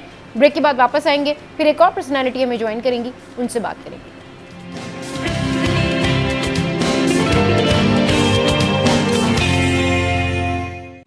वेलकम बैक। तो भाई अब कुछ बात कर लेते हैं हम उन लोगों के हवाले से जो लोग ये कंप्लेन करते कि जी हम घर में बैठे थे तो मुख्तलिफ़ किस्म की आवाज़ें आ रही थी, हमने घर शिफ्ट किया तो शिफ्टिंग के बाद हमने बहुत सारी अनयूजुअल एक्टिविटी देखी, ऐसी बहुत सारी एक्टिविटीज़ हमें जो है वो नज़र आई कि वो मतलब वो ऐसी हैं कि वो बयान नहीं की जा सकती। यानी जब आप किसी को बताएं तो कोई यकीन भी नहीं करे। अब किसी एक शख्स को आवाज़ आ रही है लेकिन दूसरे को नहीं आ रही। तो बात हो रही है जिन्नात के हवाले से। जिन्नात घरों में होते हैं तो कैसे पता चले कि जिन्नात में मौजूद हैं? अगर आप कोई घर शिफ्ट करते हैं, नया घर लेते हैं, तो वहाँ जाने से पहले आपको क्या चीज़ें देखनी चाहिए, कैसे पता चलेगा, किससे रब्ता करना चाहिए? अगर ये जिन्नात किसी को सताते हैं तो उसके लिए क्या हल है? तो इस पर बात करने के लिए, सारे मौजू पर बात करने के लिए जो है अल्लामा मुफ्ती मोहम्मद अमजद चिश्ती साहब ने हमें ज्वाइन किया है और उनको वेलकम करते शो में। अस्सलाम वालेकुम अल्लामा साहब, बहुत शुक्रिया आप हमारे शो पर तशरीफ़ लाए। सबसे पहले तो मैं ये पूछना चाहूँगी कि इस मौजू के हवाले से, इन सवालात के हवाले से कि कैसे पता चले जिन्नात घर में हैं, या ये लोगों को किस तरह तंग करते हैं, या ये कहाँ होते हैं, किन एरियाज़ में ये होते हैं, ज़्यादातर किन घरों में होते हैं, क्यों, क्या वजूहात होती हैं जो ये उन घरों में आते हैं जहाँ इंसान भी रह रहे होते हैं। उससे पहले आप एक डिटेल जो है वो इस हवाले से डिस्कशन करें और बताएं कि जिन्नात जो है बेसिकली ये कैसे लोगों के साथ रहते हैं, उनके घरों में कैसे ये तंग करते हैं, कहाँ से जो है ओरिजिन है इनकी, ये बताइएगा। बहुत शुक्रिया। अल्हम्दुलिल्लाहि रब्बिल आलमीन वस्सलातु वस्सलामु अला सय्यदिल अंबिया वल मुरसलीन, अम्मा बाद। लेकिन सबब बात यह है कि जिन्नात का वजूद ये कुरान से साबित है। हम में से बहुत से अहबाब ये भी कहते हैं कि जी जिन्नात तो कोई चीज़ ही नहीं, ये आपका वहम है या ये किस्से कहानियाँ हैं। ऐसा कुछ नहीं है। हमारा एक मुसलमान होने की हैसियत से जिन्नात पर ईमान लाना ज़रूरी है, क्योंकि कुरान पाक में 10 से ज़्यादा सूरतों में इसका ज़िक्र है। बिल्कुल कुरान से साबित है। फिर अहादीस मुबारका में इसका ज़िक्र है। सरकार दो आलम सल्लल्लाहु अलैहि वसल्लम के हाथ पर जिन्नात ने इस्लाम कबूल किया। आप सल्लल्लाहु अलैहि वसल्लम ने इनको तोहफ़े के तौर पे इनकी ग़िज़ाएँ भी दी। और जिन्नात जो है, यहाँ मैं ये बताता चलूँ कि आदम अलैहिस्सलाम की पैदाइश से 2000 साल कबल रूए ज़मीन पर सिर्फ जिन्नात ही रहते थे। और जिन्नात की 3 किस्में हैं। अच्छा एक वो जिन हैं जो कि उड़ते हैं, जिनके पर होते हैं, अच्छा और एक वो जिन हैं जो कि मुख्तलिफ़ जानवरों की सूरत में, जैसे काले कुत्ते की सूरत में, सांप की सूरत में सामने आते हैं। और तीसरी किस्म वो है जो इंसानों की तरह एक जगह पे रहते हैं, चलते फिरते हैं, आते जाते हैं।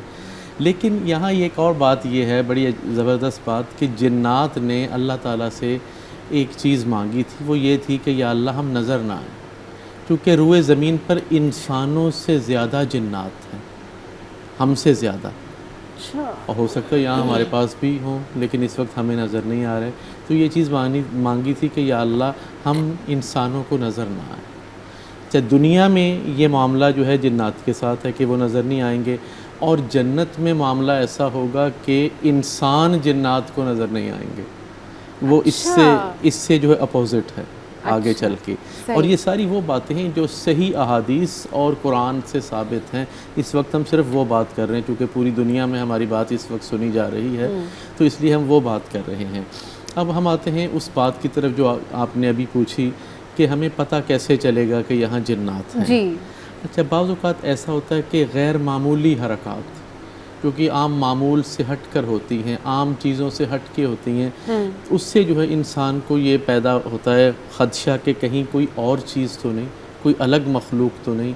बसा औक़ात एक चीज़ का गायब हो जाना, एक दरवाज़े का ऑटोमेटिक ख़ुद खुलना बंद हो जाना, इसी तरह खौफ महसूस होना, और इस तरह के और बहुत सारे अवामिल हैं।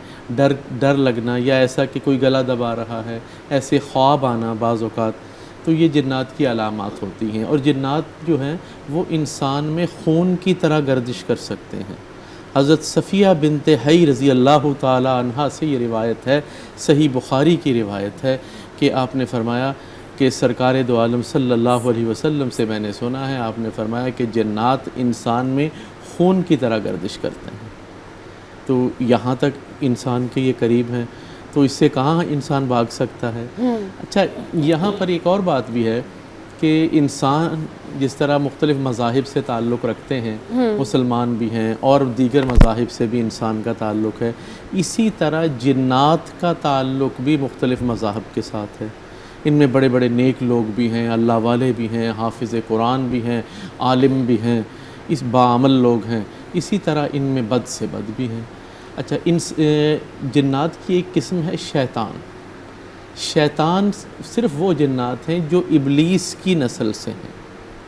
और इब्लीस को कौन नहीं जानता, वो कि जिसने आदम अलैहिस्सलाम को सजदे से इनकार किया। हमारा अज़ली दुश्मन, इंसान का सबसे बड़ा दुश्मन, जो वसवास पैदा करता है, ख़यालात पैदा करता है, जिससे पनाह मांगने के लिए अल्लाह तबारक व तआला ने 2 सूरतें भी नाजिल की, कि सूरह फलक और सूरह नास के शैतानी वसवास से हम बच सकें। अब बात वो वाली हम आते हैं कि अगर नए घर में हम शिफ्ट हो रहे हैं तो हमें करना क्या चाहिए, जो आप अभी कर रहे थे। जो एक नया घर है वहाँ हम शिफ्ट हो रहे हैं, तो अब हमें क्या करना चाहिए कि जिससे हमारी सेफ्टी हो जाए। तो सबसे पहली बात तो ये है कि वहाँ पर जाकर हमें इब्तदा जो है वो तिलावत कलाम पाक से करनी चाहिए। अच्छा, जैसे कि आम तौर पे हम कुरान ख़ानी भी करवा लेते हैं, लेकिन ख़ुद पढ़ा जाए तो बहुत ही अच्छा है। और ख़ास तौर पर सूरह बकरा की तिलावत की जाए। सूरह बकरा की तिलावत से ये है कि अगर जिन्नात वहाँ मौजूद भी हों तो वो अपना रास्ता ले लेते हैं, वो वहाँ से चले जाते हैं। अच्छा, बाज़ औक़ात कुछ सरकश भी होते हैं, जो बागी टाइप के होते हैं, वो नहीं जाते और वो तंग करते हैं। ऐसी सूरत में ऐसे आमिल से जो वाकई आमिल हों, जाली आमिल ना हों, उनसे मदद ली जाए ताकि वो अल्लाह के कलाम के ज़रिए से उनको वहाँ से भगा सकें। अच्छा, इंसान के चूँकि ये खून के अंदर भी रवानी से चल सकता है, इंसान के अंदर ये आ सकता है, मुख्तलिफ़ जानवरों के अंदर आ सकता है, जानवरों की सूरत में भी हम इसे देख सकते हैं, इंसान की सूरत में भी है, अपनी असल सूरत में भी ये ज़ाहिर हो सकते हैं। तो इंसान के अंदर से बाज़ औक़ात ये अंदर आ जाते हैं, जैसे कहते हैं हाज़िरी हो गई फ़लाँ के ऊपर, तो इस पे भी अमल करना चाहिए। अगर कभी ऐसा हो जाए, ये भी एक बीमारी है, रूहानी बीमारी है। जैसे हमें फ़िज़िकल प्रॉब्लम्स होती हैं, बीमारियां होती हैं, इसी तरह हमें रूहानी डिज़ीज़ भी हो सकती हैं, रूहानी बीमारियां भी हो सकती हैं। और हदीस में आता है कि अल्लाह तबारक व तआला ने आज तक कोई ऐसी बीमारी बनाई ही नहीं कि जिससे पहले उसका इलाज ना भेजा हो दुनिया में, सिवाय फरमाया मौत और बुढ़ापे के, कि बुढ़ापा और मौत ऐसी चीज़ें हैं कि जिनका कोई इलाज नहीं, इसके अलावा हर मर्ज़ का इलाज अल्लाह तबारक व तआला ने भेजा है। घर में शिफ्ट हों लोग तो क्या आपने कहा सबसे पहले तो तिलावत की जाए, उसके बाद फिर कैसे ये पता चलेगा कि नहीं घर ठीक है यहाँ, ऐसा कुछ? देखिए, अगर कोई कुछ नहीं, आप नॉर्मल रह रहे हैं तो ठीक है बिल्कुल। अच्छा। सफाई सुथराई का ख्याल रखें। असल में गंदी जगहों पे, जैसे गंदी नालियाँ हो गई, गंदे नाले हो गए, ये इनकी रिहाइश की जगह है। जिन्नात की भी किस्में हैं ना, गंदे जिन, अच्छे जिन। अच्छा। There are many kinds. हाँ। ठीक है, तो बहुत सारी इनकी जो है वो किस्में हैं, जिसमें एक किस्म जो है वो बहुत गलीज़ वाली भी है, जैसे वाशरूम जाने की दुआ। कभी आप इस पे गौर करें, हमारा वाहिद इस्लाम वो मज़हब है कि जिसमें वाशरूम जाना भी इबादत है, सुन्नत तरीके से जाना। जाते हुए आपने लेफ़्ट जो है अपना मतलब पाँव जाने अंदर से रखना पहले है। आपने दुआ पढ़नी हाँ, है। और ये दुआ भी पढ़नी है। और वो हाँ। दुआ कौन सी है? अल्लाहुम्मा इन्नी आऊज़ु बिका मिनल खुबूसी वल खबाइस, कि ए अल्लाह मैं आपकी पनाह मांगता हूँ या मांगती हूँ गंदे जिन, या उसकी जो फ़ीमेल है जिन उसे हम कहते हैं चुड़ैल कह देते हैं, और आम में फ़ीमेल जिन के शर से। सही। ठीक है, तो वो गंदे जिन जो हैं वो ऐसी जगहों पे होते हैं, वाशरूम वगैरह में, गंदे नालों के करीब, ये उनकी रहने की जगह हैं। तो जब हम अल्लाह की पनाह मांग के वहाँ जाएंगे तो वो हम पे कोई अटैक, कोई हमला नहीं कर सकते। तो खाली जगह इनकी रहने की जगह हैं, पहाड़ इनके रहने की जगह हैं, और ये हुक्म दिया गया है कि जहाँ आबादी है आप वहाँ से दूर चले जाओ। अमूमन ऐसा होता है जो खाली जगह होते हैं वहाँ ये लोग रहते हैं, और जब हमने नया मकान तामीर करवाया तो अब उनकी तो वो रहने की जगह है, वो तो ऑलरेडी वहाँ पे रह रहे होते हैं, तो अब उन्हें एक प्रॉब्लम होती है वहाँ से जाने की। जब इंसान वहाँ पे शिफ्ट होता है तो वहाँ जाके तिलावत की जाती है, वहाँ कुरान ख़वानी करवाई जाती है, या सूरह बकरा की तिलावत की जाती है, तो उससे उन्हें ये आइडिया हो जाता है कि अब ये मुस्लिम लोग यहाँ आ गए हैं, अब ये इंसान यहाँ आ गए हैं, इन्होंने यहाँ रिहाइश करनी है, लिहाजा अब हम यहाँ से चले जाएं। और लेकिन चूँकि आप देखें इंसानों में भी ये बात है, जगह पे रहते हैं तो वहाँ हमारा दिल लग जाता है। हम एक घर में रहते हैं, भले वो रेंट का घर ही क्यों ना हो, एक तवील अरसा हम वहाँ गुजार लेते हैं, तो हम वहाँ पे इतना ज़्यादा आदी हो जाते हैं कि वहाँ से जाना हमें बेहतर नहीं लगता। हमारा दिल चाहता है कि हम यहीं पे रहें। छोटे बच्चे अपने घरों को उदास हो जाते हैं। इसी तरह इनके अंदर भी है कि ये लोग भी अपने घरों से जाना इनका जो है वो दिल नहीं चाहता, लेकिन मजबूरी है, फिर जाना पड़ेगा, क्योंकि अब इंसान आ गया है, इंसान को अशरफुल मखलूक़ात अल्लाह ने बनाया है। सही। तो इसलिए जाना तो है वहाँ से। चलिए ब्रेक पे जाते हैं और ब्रेक से वापस आते हैं, फिर गुफ्तगू को आगे बढ़ाएंगे।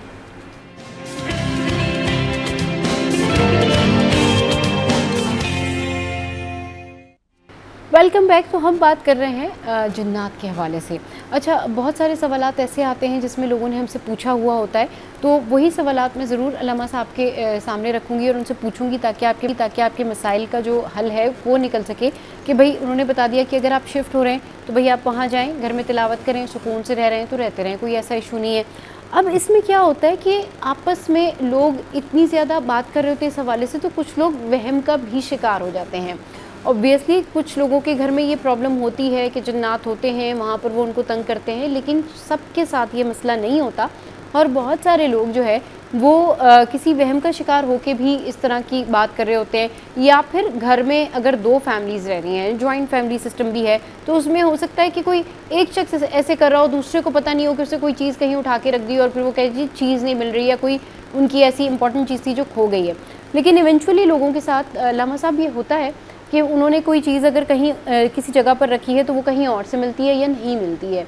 तो इसको कैसे पता लगाया जाए कि वाकई वो किसी और की नेग्लिजेंस की वजह से ऐसा हुआ है या वाकई घर में कुछ है?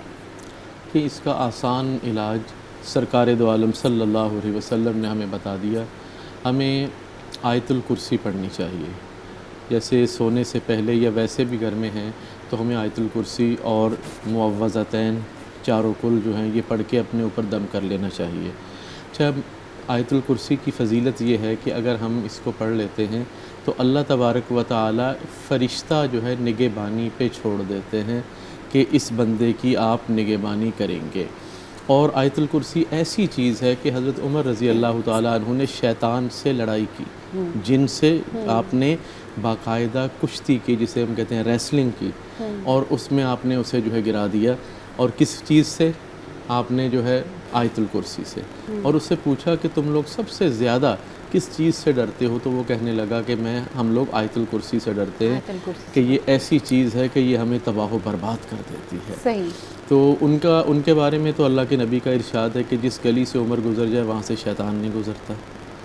तो उन्होंने ये बताया। तो हमें ऐसा करना चाहिए कि अपने ऊपर आयतुल कुर्सी का हिसार कर लेना चाहिए, आयतुल कुर्सी पढ़ के फूंक लेनी चाहिए, और फिर इसके बावजूद भी घर में आपने आयतुल कुर्सी को पढ़ के फूंक दिया, चारों कुल पढ़ के फूंक दिए, इसके बावजूद भी अगर जो है कोई चीज़ गायब होती है तो फिर उसका मतलब है कि वो किसी ने उठाई है या इधर उधर की है, वो किसी जिन ने गायब नहीं की। हाँ, अगर आपने ऐसा कुछ नहीं किया फिर होती है तो उस पर शुबा हो सकता है, शक की जा सकती है, लेकिन उस वक्त तक हम यकीन नहीं कर सकते जब तक कि हमें पता ना चल जाए कि ये वाकई जिन्नात की वजह से हुआ है। और वैसे 70 to 90% ऐसा होता है कि जिन्नात की वजह से ऐसा नहीं होता। हम लोग रख के भूल जाते हैं, किसी ने उठा ली, किसी बच्चे ने इधर उधर कर ली, इस तरह के मामलात भी हो जाते हैं। इस तरह के तो आयतुल कुर्सी को हमें जो है पक्का अपना वजीफ़ा बना लेना चाहिए, विर्द बना लेना चाहिए। तो इंशाअल्लाह इससे जो है बहुत सारी बचत होगी। और वहम को अपने दिमाग से निकाल दो। हाँ, ये बहुत अच्छी आपने बात की कि अगर आपको लगता है कि कोई अनयूजुअल एक्टिविटी आपके सराउंडिंग्स में हो रही है तो थोड़ा सा इग्नोर करें, वो वहम निकाल दें दिमाग से, तो आप थोड़ा सा सुकून में आएंगे और आपको सोचने समझने का मौका मिलेगा कि नहीं, शायद आपने इस चीज़ के बारे में ज़्यादा सोचा है या ओवर थिंकिंग की है, क्योंकि ओवर थिंकिंग करने से भी बहुत इंसान के माइंड का बड़ा इससे ताल्लुक़ है। अब एक इंसान जब रिकवर होता है बीमारी से तो वो कहते हैं ना, आपकी विल पावर स्ट्रॉन्ग होनी चाहिए। हमारी विल पावर अच्छी है तो हम बहुत जल्दी रिकवर हो जाते हैं। और वैसे अल्लाह ने भी तो कुरान में यही बताया कि आप प्रॉब्लम में हैं, मुश्किल में हैं, तो इस्तईनु बिस्सब्रि वस्सलाह, तो फिर आप सब्र और नमाज से मदद हासिल करें। अल्लाह के हुजूर आप सरबसजूद हों, आप सब्र करें, अल्लाह ताला आपको बरकत देगा। उसको ज़्यादा जो है आप सोचें ना, नेगेटिव वे में ना लेके जाएं। ज़्यादा सोचेंगे तो आपको ऐसा महसूस होने लग जाएगा कि वाकई कोई चीज़ यहाँ है।